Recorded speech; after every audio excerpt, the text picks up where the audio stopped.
Hello mga ka-gracious, sa 3 days man yun ta nag-good no, kay naman nga work is life.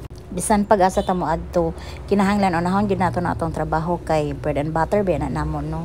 So karon pag yun ako i-consider nga day 1 sa mong laag. Among first agenda for today kay magkuan mi kanang farm grape picking mo na siya. Oh, ay wait lang. So, mao day nilang entrance, 50 pesos lang entrance fee. However, since relative raman ni Dimple, may iya man ning agaw ang tag-iyaan nga farm, mao nang libre na mi and wala na mi gibayran. And of course, excited kay kustanan kay first time man ko makakita bitaw og kanang grapes sa personal. So, after naman nag-picture ning diretso na din mi dinhi sa grape farm nila. Maka-amaze gid bitaw kaayo ang kanang grapes no. However, timing lang gud kaayo nga nahotdan mig hinog aning higayuna kay pag Holy Week kuno daghan kuno kaayo nang anhi dinhi kay mga tawo man gud diri makabalo gani sila nga nanay hinog sa kaning grapes daw nila kay daghan gyud daw kay magpusot-pusot og anhi. Dayon itilaw sad minog unsay lami niya. Kanang aslom-aslom siya very light. Dili gyud ta mag-expect nga tamis kay syempre green pa manggod siya. Gamay ra kay siya nga puntik-puntik nga nagpula mo to gipatilaw mi para di sad mi maignorante. So dinhi nga part mo ni ilang mga ampalaya sa diri nga part. Basta daghan sila mga tanom dinhi ampalaya, dayon kaning ilahang talong. So ang ilahang talong, ang per kilo sa ilang talong dinhi kay naman daw sila isuki. Yung per kilo daw silang talong is 50 pesos. Pero kung ibaligya na daw na dito sa market, 100 pesos na daw na siya per kilo or depende daw kung sa mga mamaligya ay. Kanang lahi jud bitaw kaayo sa feeling no kanang magkatiguang na bitaw ka like ing ani na nga mga edad maabot agi kag 30s nya lahi na imong mga hunahuna sa mga life makaanto kag mayon ani nga lugar bitaw kay murag ganahan na pud kay ka sa place. So lahi ra gyud. Charot. And then medyo niinit naman siya mo to ning decide si kuya na mo balik na mi sa ilaha. And then nakakita na sad kog dragon fruit napod sila daghan kayong dragon fruit dinhi. Diba lahi ra jud. Sana all na ay farm. Then medyo naulaw ko diri nga part kay syempre no ning anhirag bi ami diri kaning laag mi unya ang ending kay free pa jud mig entrance, free pa jud mig paniud to.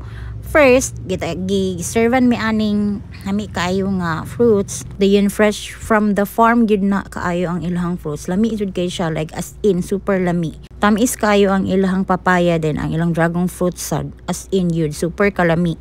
Nya mao na dayon to na niud to na dayon mi. Grabe kay sila ka-accommodating og mga guests as in. Mao pod siguro nga i-bless jud sila og maayos. As in like mga buutan kaayo sila gyud. Very accommodating kaayo. Kung kinsa tong naa diri sa Siquijor, pwede jud kay mo visit dinhi. Nag-offer sa day sila mga food like mga pizza and everything. Unya daghan jud daw kuno kaayo mga foreigners nga ganahan mula ag dito sa ilaha kay lami gid daw kuno kay ilang food. Wala lang gid may katilaw kay wala na may time.